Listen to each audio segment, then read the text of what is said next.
Ms. Nikki Tsongas for any comments that she may want to make. Thank you, Mr. Chairman, and good afternoon to our witnesses. It's good to have you here. And I want to thank Chairman Turner for holding this hearing and continuing the subcommittee's focus on this really important issue. One of the reasons for today's hearing is the completion of the independent review of the Navy's efforts to address persistently high rates of physiological episodes experienced by aviators in FA-18 aircraft, a critical issue since these episodes can put a pilot's life at risk. The review was mandated by the fiscal year 17 NDAA and conducted by the NASA Engineering and Safety Center under the leadership of Mr. Clinton Craig, who is here with us today. And I'd like to thank you, Mr. Craig, and your entire team for your diligent work on the report. I'm also pleased that Rear Admiral Joyner is with us today, but I must point out that the Navy has decided to move the Admiral out of her current position overseeing the service's response to physiological episodes after less than a year in the position.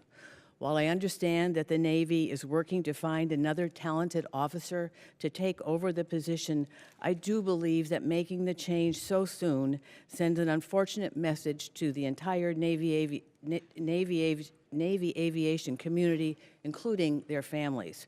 This important issue deserves unified leadership, and I'd urge Navy leadership to prioritize continuity in this position moving forward. After reviewing the report, it appears its findings and recommendations fall into three broad categories. First, it makes several findings and recommendations related to the, quote, human factors, unquote, underlying the Navy's physiological episode problem. The report states up front that, quote, physiological episodes happen to people, not aircraft, unquote. It goes on to point out numerous areas where human factors research, data gathering, and testing is needed to provide a true end-to-end understanding of the problem. I'll have several questions on some of the issues raised in the report in this area.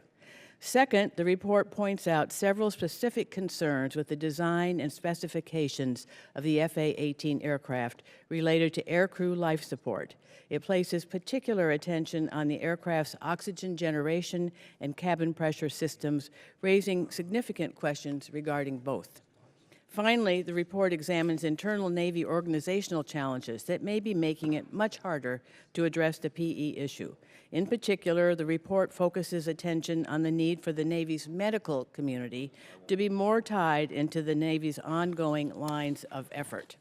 And of special concern to me, given what we learned about the situation the Navy faced this summer in its T-45 training community, the report also raises concerns about, quote, a breakdown of trust in leadership within the pilot community, unquote, regarding the Navy's efforts on this issue.